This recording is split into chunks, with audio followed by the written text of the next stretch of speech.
Assalamualaikum warahmatullahi wabarakatuh. Sebelum kita membahas materi yang akan kita pelajari pada pertemuan hari ini, Bapak akan bertanya dulu kepada kalian.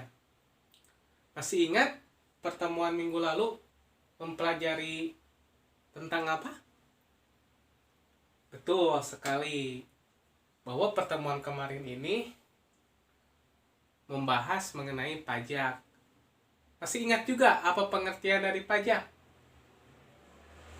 Ya, berarti kalian masih ingat ya bahwa pajak itu kontribusi wajib yang harus dilaksanakan baik secara individu maupun instansi perusahaan yang wajib diberikan kepada negara guna untuk meningkatkan kesejahteraan rakyat khususnya. Pada pertemuan hari ini kita akan membahas mengenai kerjasama ekonomi internasional. Sebelumnya Bapak akan bertanya kepada kalian, apa sih pengertian dari kerjasama secara umum dulu deh? Ada yang tahu? Nah, ya betul. Jadi kerjasama ini artinya suatu usaha baik yang dilakukan individu maupun kelompok guna mencapai tujuan bersama. Ada yang tahu lagi? Apa?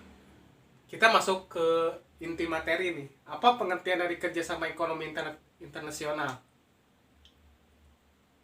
Ya betul. Jadi kerjasama ekonomi internasional ini adalah kerjasama yang menghubungkan antar negara guna mencapai tujuan, yaitu untuk meningkatkan kesejahteraan ekonomi dan juga meningkatkan juga pertumbuhan ekonomi. Nah, sudah itu ada tujuan kerjasama ekonomi internasional. Ada yang tahu tujuan ekonomi internasional? Ya betul, ada menambah devisa negara. Terus apalagi? Yang kedua, nah betul, ada memperluas lapangan pekerjaan. Ada lagi? Ya betul, ada juga untuk memperbaiki kualitas hidup suatu negara. Nah, yang ketiga itu ada manfaat kerjasama ekonomi internasional. Silakan paparkan oleh kalian apa manfaat dari kerjasama ekonomi internasional ini. Nah betul, ada memperkuat dan meningkatkan kerjasama ekonomi, perdagangan, dan investasi. Terus yang kedua, ada lagi? Ya betul, ada menggali bidang-bidang kerjasama yang baru dan mengembangkan kebijakan yang tepat dalam rangka kerjasama ekonomi ini. Yang ketiga, ya betul, Kelvin, ada meliberalisasi secara progresif dan meningkatkan perdagangan barang dan jasa serta menciptakan sistem perdagangan yang transparan tentunya. Dan yang terakhir ada memfasilitasi ekonomi yang lebih efektif dari para anggota tentunya dan menjembatani kesenjangan pembangunan ekonomi di suatu negara. Terus yang keempat ada bentuk-bentuk kerjasama ekonomi internasional. Ya lupa sebelumnya, itu kita membahas secara ringkas saja ya, berhubung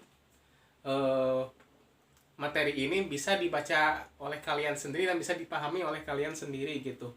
Sebenarnya masih banyak lagi referensi-referensi yang harus kalian baca supaya lebih kompleks lagi.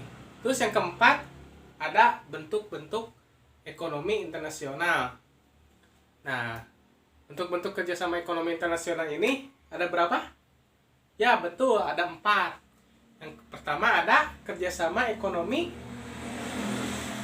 bilateral. Nah betul, bilateral ini kerjasama yang betul melibatkan 2 negara.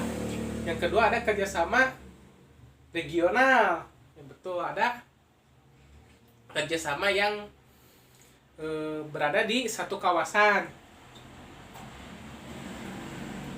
Yang ketiga ada kerjasama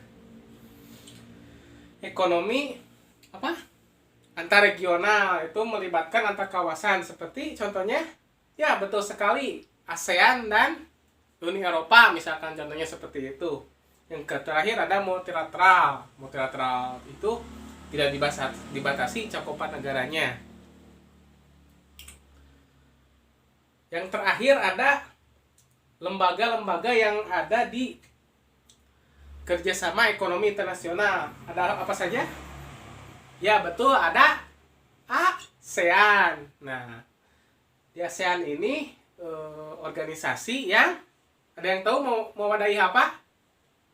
Ya betul sekali, ada organisasi yang membawahi sosial, politik, ekonomi, dan budaya. Tujuannya pun yaitu ya meningkatkan perdamaian di kawasan ASEAN. Yang kedua ada WTO, organisasi tentunya sudah tidak asing lagi ya. WTO itu organisasi yang mewadahi ya betul perdagangan dunia. Yang terakhir ada ya sebenarnya banyak organisasi-organisasi, lembaga-lembaga yang terlibat di dalam kerjasama ekonomi internasional. Yang terakhir ada apa? Satu lagi terhubung banyak gitu, jadi Bapak batasi 3 saja. Ya betul, ada ILO, ada International Labour Organization, organisasi yang bergerak di bidang buruh ya. Tujuannya yaitu ya betul, tujuannya untuk mengurangi ketimpangan-ketimpangan di antara negara yang maju dengan negara yang berkembang. Lalu kaitannya dengan materi minggu lalu ya ada kaitannya sih sebenarnya. Kaitannya itu jadi kan di kerjasama ekonomi internasional ini lebih banyak di sistem perdagangan. Nah, biasanya di dalam sistem perdagangan ini terdapat pajak, baik nanti di pajak di dalam barang tentunya. So dipahami oleh kalian di kerjasama ekonomi internasional ini, atau bisa dihubungkan dengan pajak, ada yang dipahami dan dimengerti?